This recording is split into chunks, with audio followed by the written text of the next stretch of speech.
In the high desert of northern New Mexico, if you listen carefully, you just might hear something more than the wind.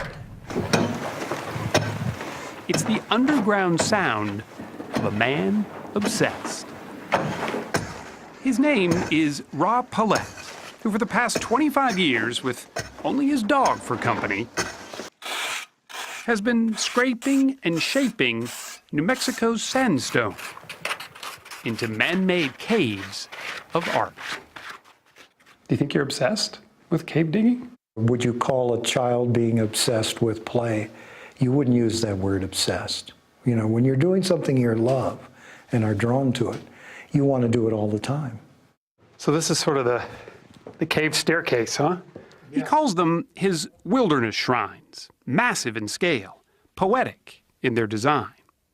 If his work takes your breath away, well, that's just what he hoped it would do.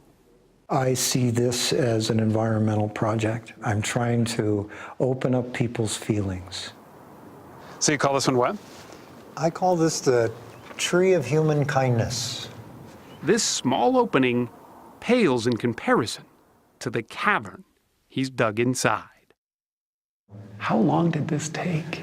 Close to 900 hours. 900 hours? Yeah. You wanted, though, the sense of sort of being enveloped by a tree. Yes. He sees himself as a magician, playing with space, both big and small, who creates what he calls the cave effect. It has a lot to do with the juxtaposition of opposites. The sense of being underground with light streaming in. The intimacy of being in a cave, yet the columns end up very large, sometimes 30, 40 feet high. He has no degree in sculpting. He's not a structural engineer, and he's not an architect. He's simply a man who found his passion. Most of the wonder that I feel is in the actual making of the caves. Once they're made, You move on. I move on if I want fresh wonder.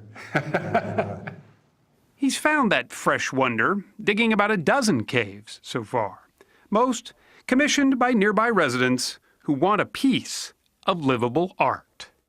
What was here before you started digging? Well, there was just hillside. This cave along the Rio Grande River even has power, a wood floor, and a colorful bathtub with running water. It took Paulette 2 years to dig. He charged a mere $12 an hour in labor. You don't do this for the money. You're not getting rich off making these beautiful places. No, it's the process. You know, I'm having the time of my life. You can see the way they're offset here. Amazingly, Rob Paulette's designs have been largely unnoticed. Until recently, that is. I use only hand tools, shovels, mattocks, scrapers. A documentary filmmaker heard of the caves and spent 3 years following Paulette as he dug.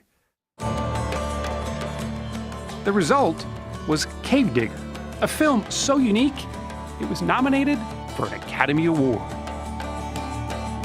I'm in the big time now, so now.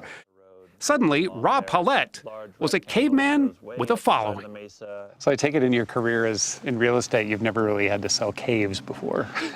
This is definitely a first.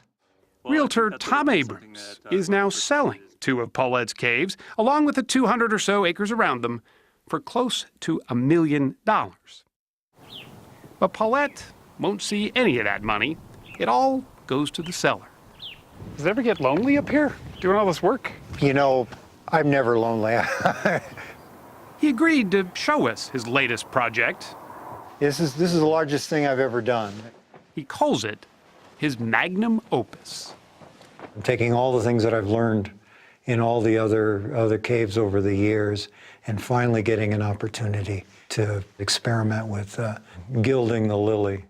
His plan is not only to just carve, but paint these sandstone walls, creating what he hopes will be a healing retreat, a community gathering place, complete with a waterfall. Half this room is going to be a pool. Oh my God. And they'll be seating around the bottom. At 67, he'll be well into his 70s before he shares this cave with the world. He hopes those who come here will find in its solitude what Ra Palet already has, a sense of peace and purpose.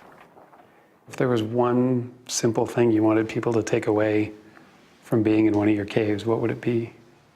At least a moment or a length of time in which they had a deeper feeling and deeper understanding of themselves and life.